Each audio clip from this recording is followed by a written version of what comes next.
A 10-year-old girl vanishes from her Manhattan home after leaving for a birthday party with a seemingly kind elderly man. For 6 years, her family has no answers and no idea what happened to their daughter. Then, a single letter arrives in the mail. A letter so chilling that it would ultimately expose one of the most infamous serial predators New York has ever known. This is the story of Grace Budd and the man known as Albert Fish.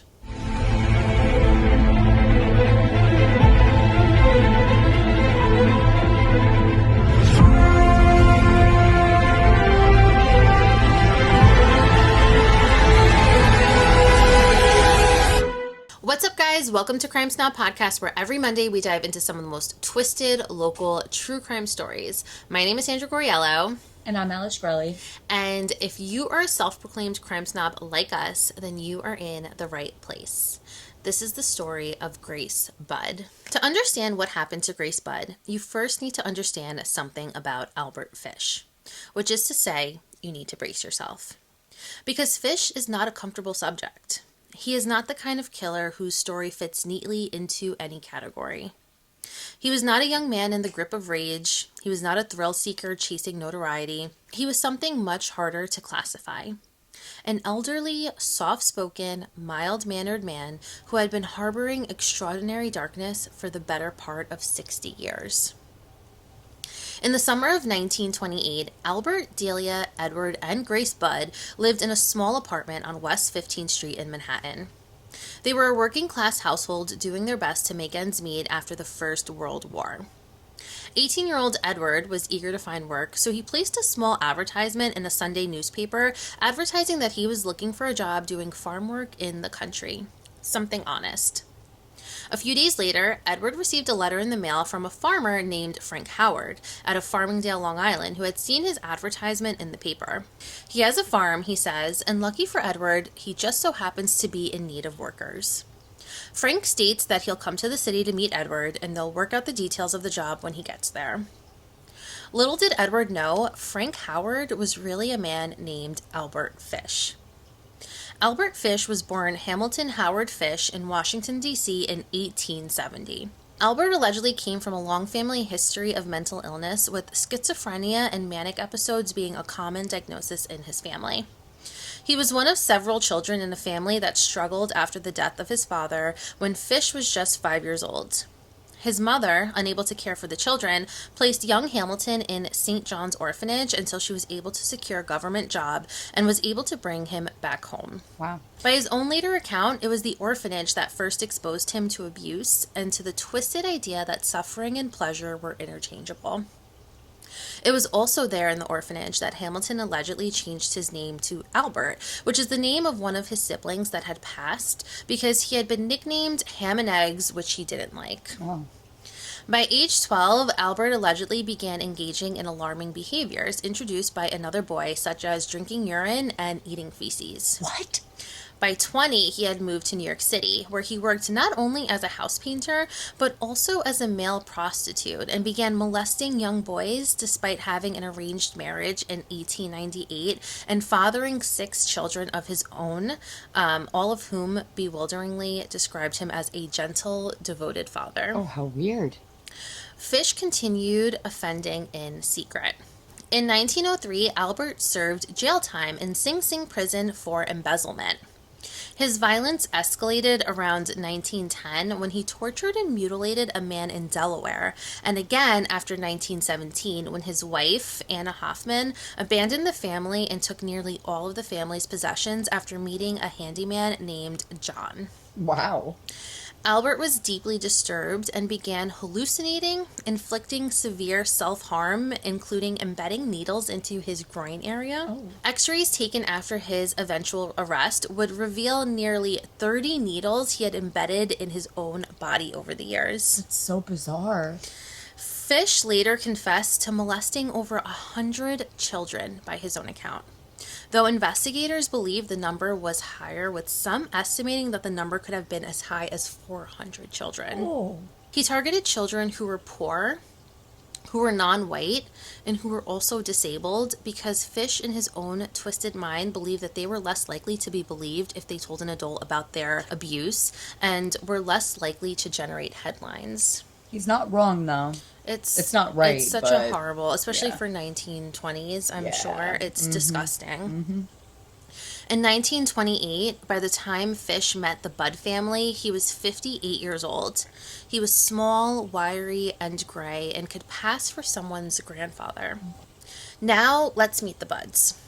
Albert Budd Sr. worked as a night watchman. His wife, Delia, kept the home, and together they had 18-year-old Edward and 10-year-old Grace, a cheerful, curious girl by all accounts, described by her family as bright-eyed and trusting.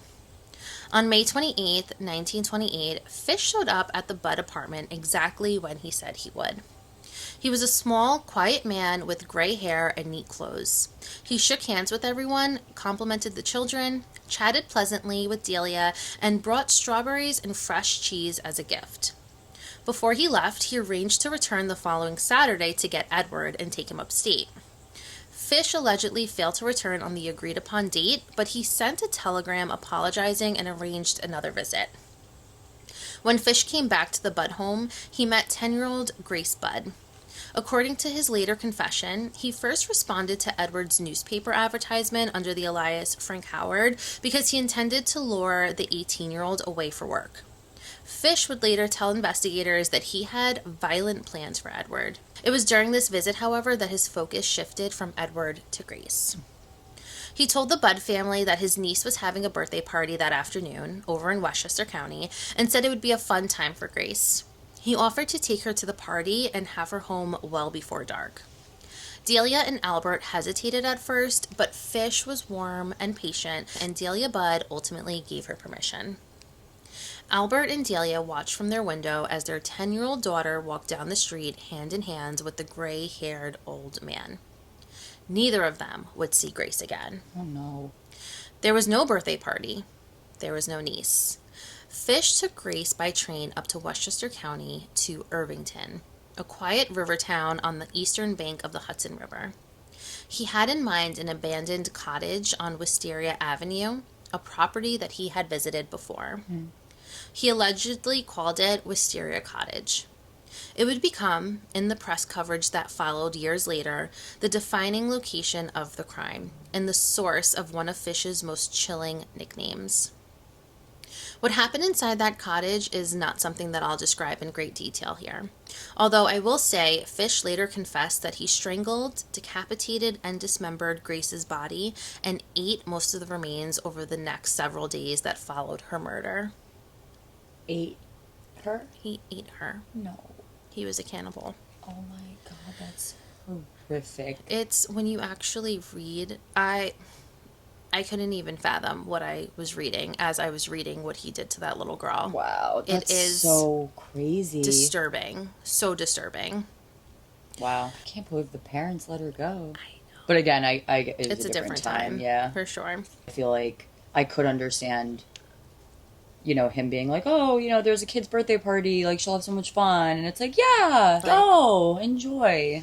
She must love to play with other kids. I am 100% going to be that parent that my child is not allowed to sleep at people's houses. No. Like, the answer is no. The answer will always be no. No, you can stay. Yeah, like, until you I will ready pick to you close up your eyes. at 11 p.m., but you are absolutely not sleeping over anyone's house. Like, no, I don't it's like such it. a different time back then, but it's just to let your child just go, like, you know what I mean? With That's a strange man. Absolutely not. Yeah, but again, he also looked like a cute little man. Like, right, you don't expect something like that from him. Yeah. Fish returned to New York City that same evening. He passed Edward Budd on the street and told him the party had run late. Grace, he said, was staying the night at his niece's and said she'd be home soon. When Grace didn't make it home, the Budd family reached out to local law enforcement. The investigation that followed was one of the most frustrating in New York law enforcement history. The New York Police Department and the Westchester County authorities searched extensively. Neighbors were questioned, the newspaper ad Edward had placed was traced, leads materialized and evaporated. Frank Howard, the kind farmer, seemed to have never existed. The name, the farm, the address, all fabricated. As the years passed, investigators chased lead after lead, many of which ultimately went nowhere. One of the most significant developments came in September of 1930 when police arrested a 66-year-old apartment superintendent named Charles Edward Pope in connection with Grace's disappearance. The accusation came from Pope's estranged wife, who claimed he may have been involved in the case.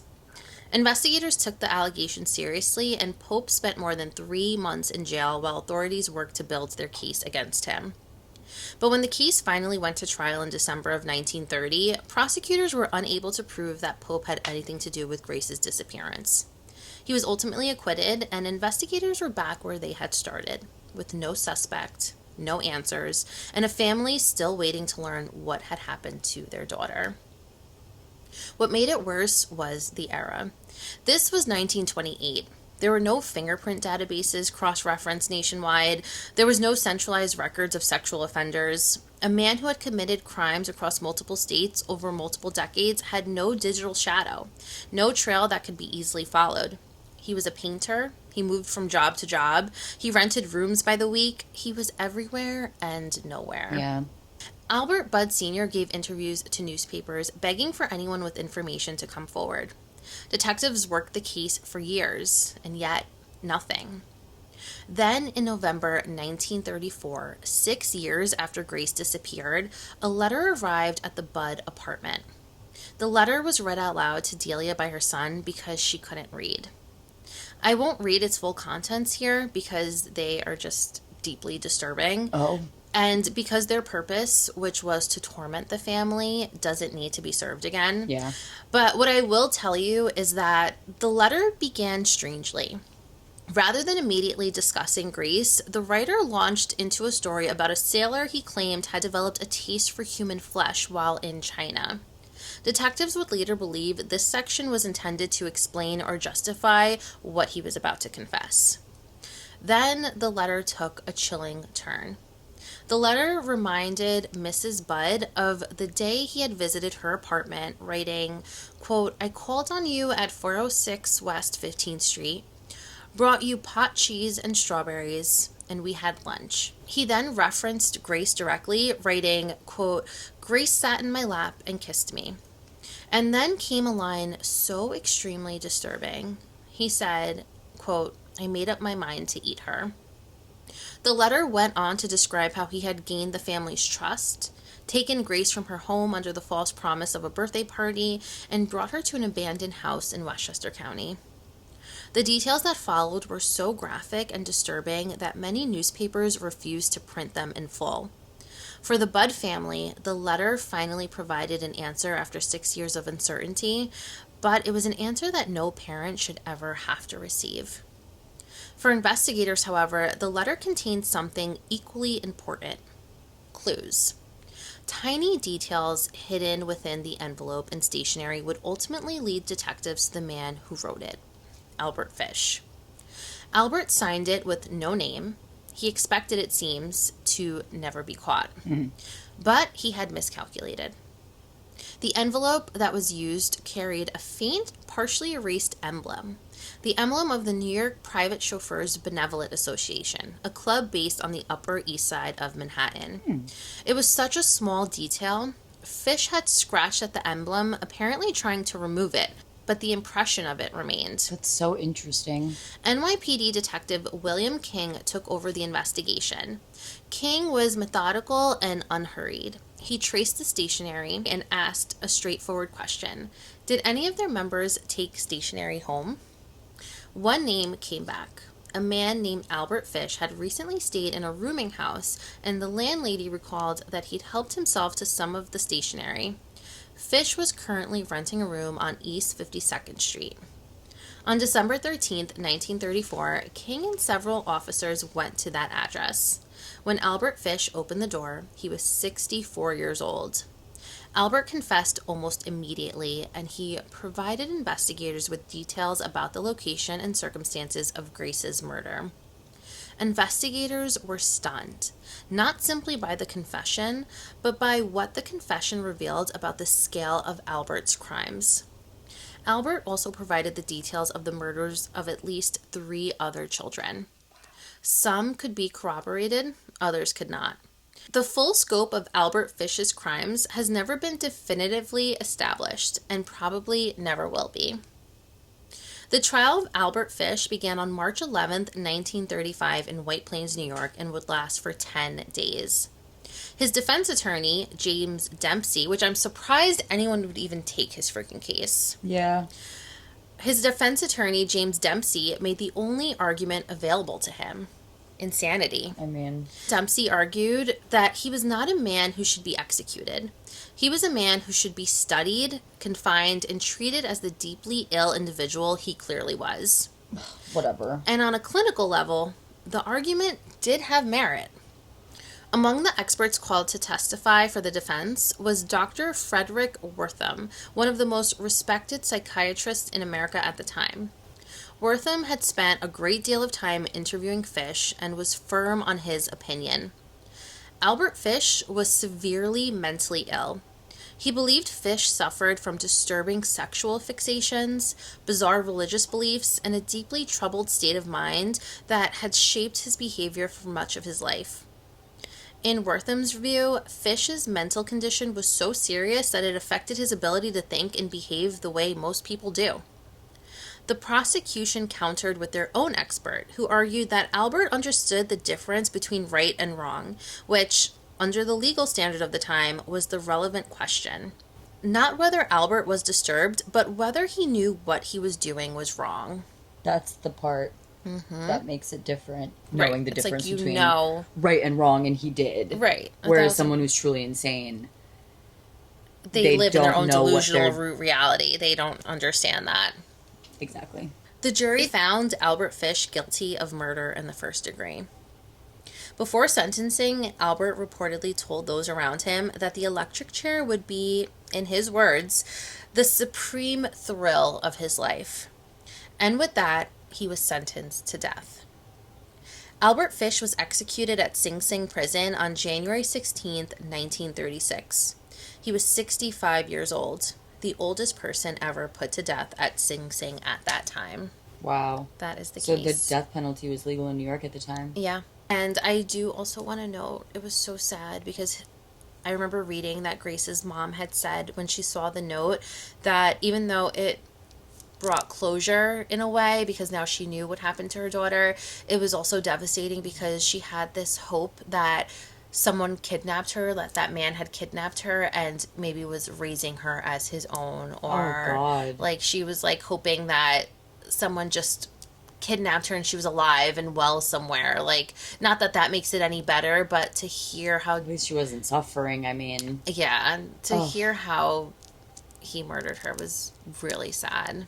So sad. So that's the story of Grace Budd and Albert Fish.